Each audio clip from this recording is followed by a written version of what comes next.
My dear viewer, अस्सलाम वालेकुम। मैं आपका host Mukhtar Ahmed Khan from banking learning channel. This ये मेरा तीसरा उर्दू वीडियो लेक्चर है on banking.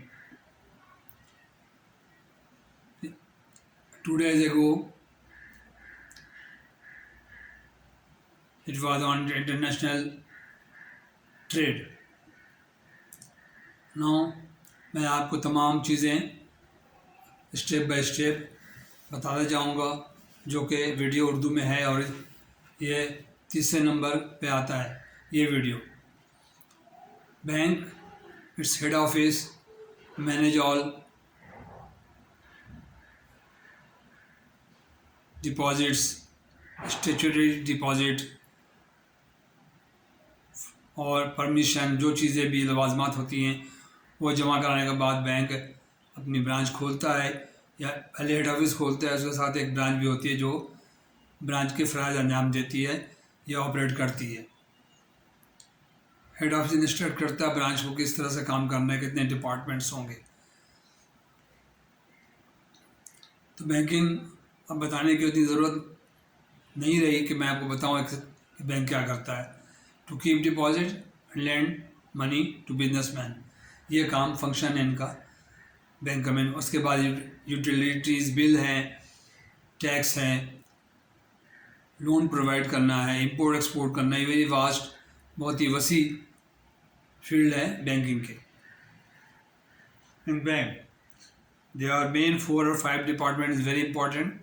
Number 1, deposit department. Number 1, account opening department. Number 3, bill and remittance. Number 4, cash department. Number 5, advances department. 5 बहुत ज़रूरी डिपार्टमेंट है जो बैंक में मौजूद होते हैं और जो बैंक एग्जीक्यूट करता है अपनी ब्रांचों को। समटाइम अगर एक ब्रांच है तो वो खुद सारे काम अंजाम देती है, वरना very expert people are sitting head office, they will look after, वो आप लुक आफ्टर करते हैं एडवांसेस को और दूसरी बात को, और सैलरी वगैरह, स्टाफ के HRD वगैरह के मसले को हेड ऑफिस सॉल्व करता है।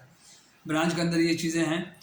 जो आप अकाउंट ओपनिंग में जाएंगे, पहला स्टेप है iron gate is the account opening department, a very important department. इसके लिए बहुत ज़रूरी है कि आपको नो योर कस्टमर, KYC और मालूमात कस्टमर के लिए ज़रूर हासिल करना चाहिए।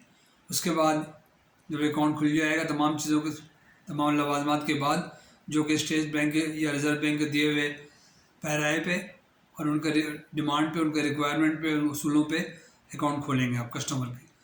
देन चेक बुक इशू कर देंगे, वो चेक चला जाएगा और कस्टमर जमा करा के पैसे वापस हो जाएगा। नंबर 2, कैश डिपार्टमेंट, जहाँ कैश जमा होगा, सारे कैश वॉल्ट इन करेगा और सुबह आउट करेगा 9 बजे। याद रखें कि 9 बजे पहला चेक कैश हो जाना चाहिए काउंटर पे। अगर कोई जाता है बैंक मना करता है, उसको बोलो आप 9 बजे मेरा चेक कैश करके देंगे। This is the first step. Okay, second department is a पे ऑर्डर एंड रेमिटेंस डिपार्टमेंट, जो आपको पे ऑर्डर बनाता है और मेल ट्रांसफ़र या आपके रेमिटेंस करता है, और पे ऑर्डर बनाता है, डिमांड ड्राफ्ट, और ये। इसके बाद है क्लियरिंग डिपार्टमेंट। आप जो चेक दूसरे बैंकों से लेते हैं कस्टमर, वो जमा कराते हैं अपने अकाउंट में, तो बैंक की जिम्मेदारी है कि वो उसे आपके बिहाफ पे डिस्चार्ज करके, बैंक के प्रॉपर डिस्चार्ज करके उसके फेस पे क्रॉसिंग लगाएगा, स्पेशल क्रॉसिंग लगाएगा, बैंक में डिस्चार्ज स्टैंप आउट करेगा, और अटॉर्नी ऑफिसर या ऑथराइज्ड बंदा या ऑफिसर साइन करेगा चेक के पीछे डिस्चार्ज, तो इज अकाउंट क्रेडिटेड। और उसको फिर क्लियरिंग हाउस या NIFT जो आजकल है, ये स्टेट बैंक के अंडर काम करता है, वहाँ भेजेंगे आप क्लियरिंग हाउस में चेक क्लियर कराने के लिए तमाम चेक्स। ये काम है क्लियरिंग डिपार्टमेंट का। नंबर 3, पे ऑर्डर एंड रेमिटेंस डिपार्टमेंट, वो इस तरह से काम करते हैं। नंबर 4, एडवांस डिपार्टमेंट या लोन डिपार्टमेंट, वो आपकी चीज़ों को, आपके रिक्वेस्ट को हेड ऑफिस को फॉरवर्ड करेगा प्रॉपरली स्क्रूटनी करने के बाद। ये आपके डिपार्टमेंट का नाम है लोन डिपार्टमेंट या क्रेडिट डिपार्टमेंट, या तमाम एडवांसेस के अंदर car loan, consumer loan, house building, mortgage, ये तमाम चीज़ें ये लोग काम करते हैं एडवांस वाले। अब आ जाइए इंपोर्ट और एक्सपोर्ट डिपार्टमेंट। ये दो डिपार्टमेंट है। इंपोर्ट एक्सपोर्ट अलग अलग भी हो सकता है, फॉरेन एक्सचेंज डिपार्टमेंट एक भी हो सकता है बैंकों में। तो फॉरेन एक्सचेंज डिपार्टमेंट जो तमाम रेमिटेंस को, तमाम बाहर आउटगोइंग और इनकमिंग रेमिटेंस को देखेगा, आपके इंपोर्ट की एलसी को डिस्टर्बिश करेगा और आपके तमाम काम आपको करके देगा फॉरेन एक्सचेंज डिपार्टमेंट। इससे तो जनरल बैंकिंग वाले का कोई लेना देना नहीं है, क्योंकि foreign exchange department is a very important department, is a separate department, a very expert people are sitting in the foreign exchange department. No junior officers are not allowed or not appointed. If any bank does this job or appoint the people, new people in the foreign exchange department, State Bank, it will prevent State Bank order, State Bank regulation is not allowed to sit any new people or new appointees in the foreign exchange department. The knowledgeable person who work there and experienced people are posted in the foreign exchange department. क्योंकि अगर कोई भी गलती करेगा तो वो bank को सफ़र करना पड़ेगा। आपकी ज़रा सी गलती, इंडिविजुअल गलती से हो सकता है लाखों करोड़ों अरबों का नुकसान हो जाए। एलसी खोल दिया गलत तरीके से, पार्टी कस्टमर आपने देखा नहीं, माल आपने गलत मंगवा लिया, एलसी खोल दिया। लिहाजा इन चीज़ों को जानना उस शख्स के लिए बहुत ज़रूरत है जो फॉरेन एक्सचेंज ट्रेनिंग करके स्टाफ कॉलेज से आया हो। जैसा कि मैंने 1988 में मैंने 74 बैंक को ज्वाइन किया और उसके बाद मुसलसल मैं अपने अपग्रेड करता रहा। इंटर के बाद ग्रेजुएशन किए, डिप्लोमा में इंटर हुआ और ये सब करता हुआ फिर मैं फॉरेन एक्सचेंज ट्रेनिंग पे गया 6 महीने की। और ट्रेनिंग के बाद जब 88 में आया 8-9 साल के बाद, तो मुझे सीट दी गई या मुझे पोस्टिंग की गई foreign exchange department to handle the import LC. ठीक है। और 6 महीने ट्रेनिंग में ब्रांचों में जाता, वहाँ प्रैक्टिकली मैं इन चीज़ों को देखता। फॉरेन एक्सचेंज डिपार्टमेंट में 1 हफ्ते के लिए दूसरे ब्रांचों में पोस्ट करते मुझे स्टाफ कॉलेज कि आप 5-6 बंदे वहाँ जाएँ, 5-6 लोग उधर चले जाएँ। मुख्तलिफ ब्रांचों में एक ग्रुप के शक्ल में हमें भेजा जाता था फॉरेन एक्सचेंज को पेपर को देखने के लिए, हैंडल करने। मैं वहाँ जाता, पुराने लोगों के साथ उसको सीखता, शेयर करता, नॉलेज उनसे लेता और पूछता कि ये क्यों कर रहे हैं आप, ये क्यों कर रहे हैं। ये बैंक इंटरनल मामला था। लेकिन हमें यूबीएल ने और तमाम बैंकों ने बहुत ही मुस्तहकम तरीके से, ऐसा तरीके से हमें पढ़ाया लिखाया, जो कि हम शुक्रगुजार हैं यूबीएल का, जिन्होंने मुझे 6 महीना 8 महीना ट्रेनिंग दी रेगुलर। चूँकि मैं घर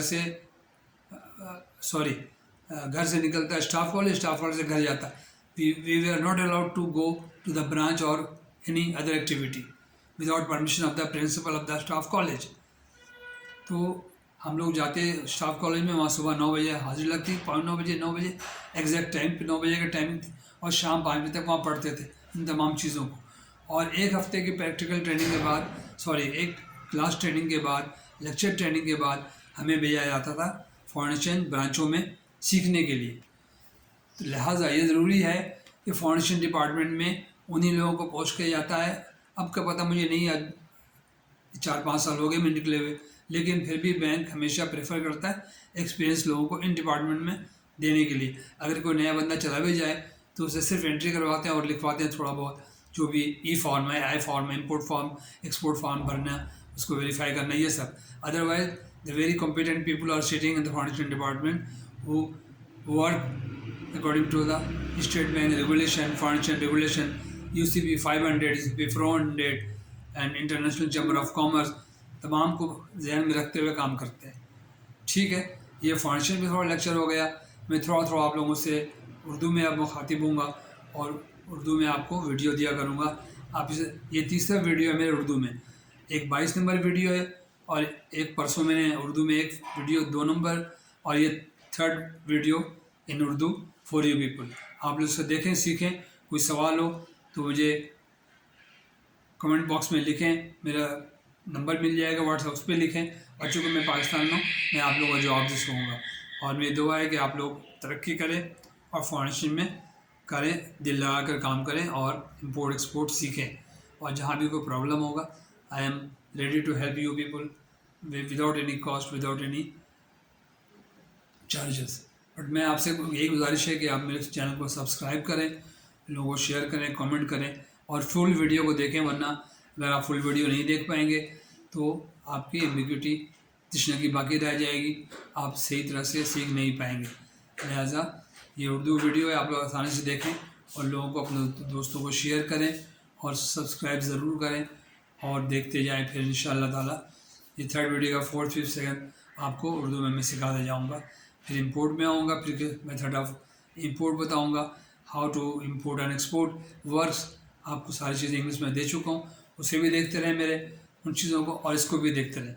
दोनों को साथ मिला कर चलें तो आप बहुत कुछ सीख पाएंगे इंशाअल्लाह, और बहुत कुछ जान पाएंगे। इस सिलसिले में कोई सवाल हो तो मुझसे पूछें।